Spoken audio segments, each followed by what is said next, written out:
Wow, that was fast. Hello, everybody. Hello. How we all doing today? Wolfgang here. When I start the video, there's a recorder at the very top corner, and sometimes it doesn't like activate right away, so I'm not sure if it's recording. Anyway, everybody's having a good Tuesday. It's not too bad here. We were supposed, well, I'm not complaining, but forecast we were supposed to have some rain, and I think we got a really light drizzle around 11 o'clock this morning. So, but we got rain on the way. Excuse me. And they are really paying attention to the weather here in Cincinnati, Ohio, because Thursday is opening day baseball season for the Cincinnati Reds. And they make a big deal out of it here. I mean, a big deal.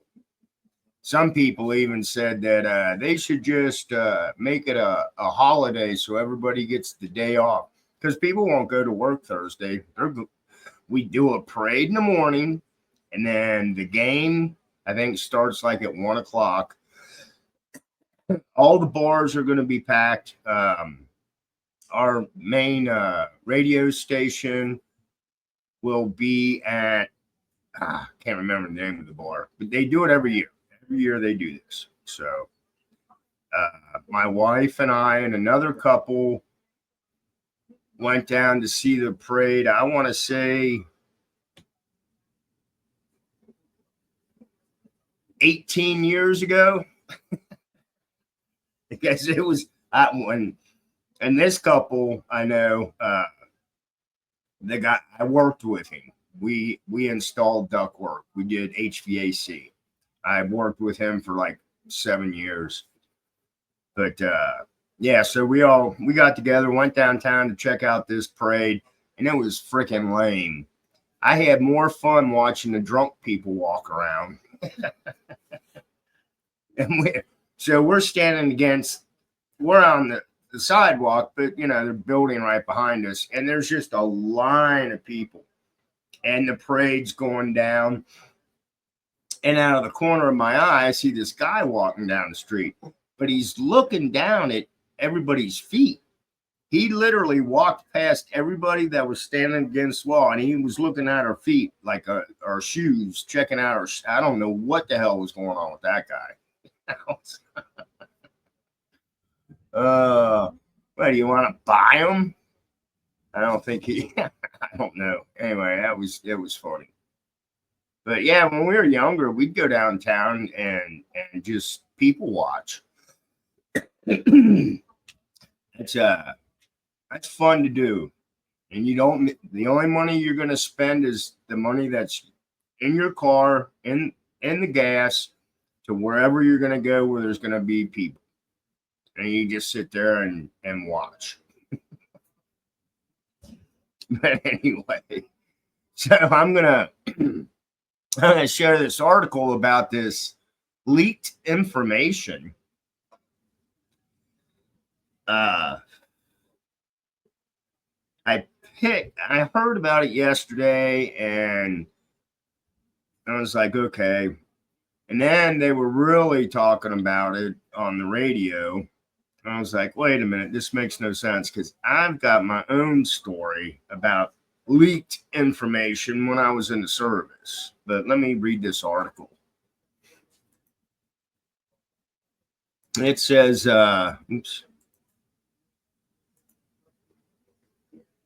who is Jeffrey Goldberg? Editor accidentally gained access to Pete Hegseth's war plans. Accidental. That's my first. I don't know. Top Trump administration officials are under fire after Defense Secretary Pete Hegseth inadvertently leaked secret plans for a U.S. strike on Iran-backed militias in Yemen to a magazine editor. The Atlantic's top editor Jeffrey Goldberg was added to a group chat on the cryptid Signal app, where users whose names matched Vice President J.D. Vance, Secretary of State Marco Rubio, and a Director of National Intelligence, Tulsi Gabbard, discussed operations for the strikes, including their targets and the weapons used in the run-up to the series of airstrikes on the Houthis rebels on March the 15th. I'm still, I don't need to really know anything about Goldberg except he's a friggin' journalist. And why? Just why?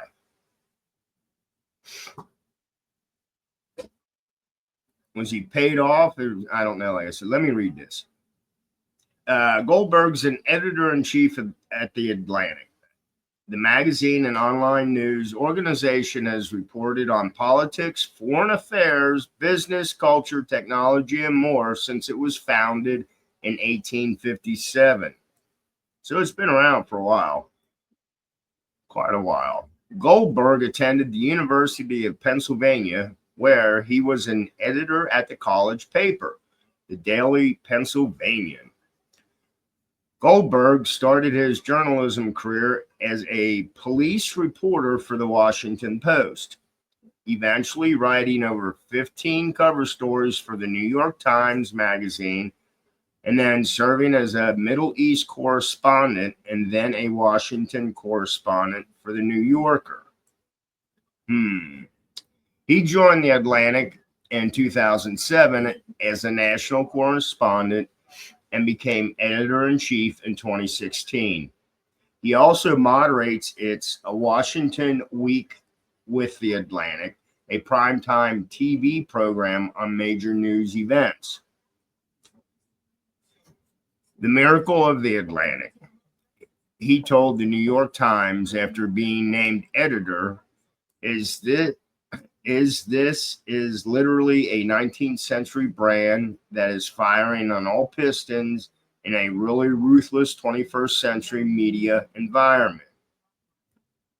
Goldberg's reporting has won numerous awards, including the National Magazine Award, the Daniel Pearl Award, the Overseas Press Club Award, and the International Consortium of Investigative Journalists Prize. Goldberg is also an author. His book Prisoners: A Story of Friendship and Terror, also published as Prisoners: A Muslim and Jew Across the Middle East Divide, came out in 2006 and in paperback 2008. Jeffrey Goldberg included in the group chat with top Trump officials. In a Monday article titled, "The Trump Administration Accidentally Texted Me Its War Plans," Goldberg outlined the message exchange with timestamps and screenshots, including sensitive information that could conceivably have been used to harm American military and intelligence personnel. Goldberg was invited to the chat by a user with the same name as Michael Waltz, Trump's national security advisor. Goldberg told a podcast at the Atlantic that he had been in regular contact with Waltz for all the obvious journalistic reasons. Okay. I didn't think it could be real, the Atlantic article headline said. Then the bombs started falling. Appearing on CNN Monday, Goldberg shared his reaction to being accidentally added to the group chat. There were things texted that you viewed as so sensitive you did not even publish them in your report today, CNN's Caitlin Collins asked Goldberg, who responded that was in the public interest. Instead, was knowing the top officials were running a war plan on a messaging app. The chat appears to be an authentic message chain, and we are reviewing how an inverted number was added to the chain, said Brian Hughes, a spokesperson for the White House National Security Council. I have never seen a breach quite like this, Goldberg wrote in his Atlantic. It is not uncommon for national security officials to communicate on Signal, but the app is used primarily for meeting, planning, and other logistical matters, not for detailed and highly confidential discussions of a pending military action. And of course, I've never heard of any instance in which a journalist had been invited in such discussions. And that's what I'm asking. So Hegseth is the current Secretary of Defense. Before that, he was co-host of Fox and Friends, working with the network for 10 years.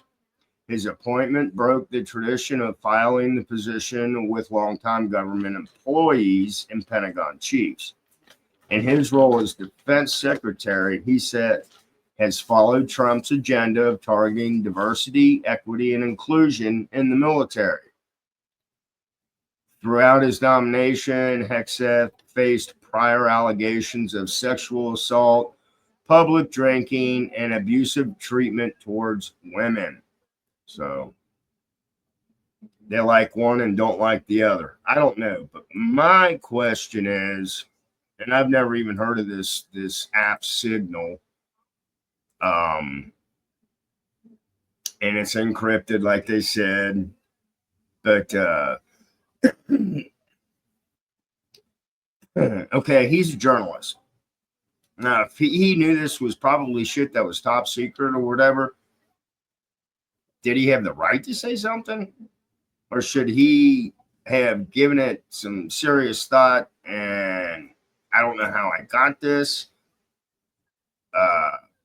I want you guys to know I didn't say anything. Or was he set up? I mean, how does that...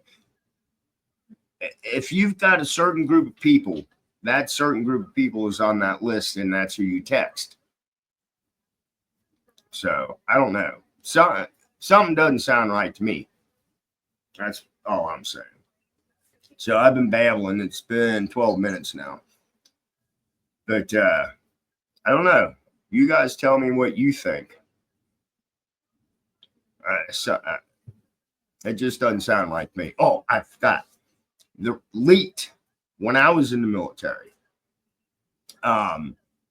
We were getting ready to go to Desert Storm when it first kicked off. They had our battalion on the ready. We had been masking and painting all of our vehicles the Desert Storm colors. I was on second shift to do that. But so we got everything ready to go.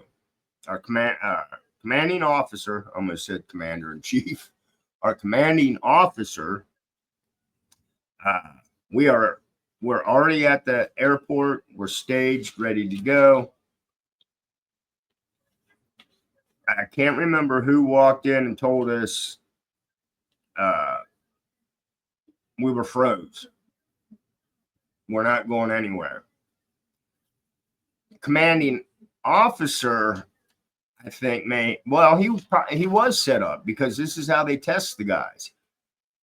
But somebody came in acting as, I guess, a higher up, and he was maybe he was acting like a reporter, but he was actually military higher up. I think that's what it was.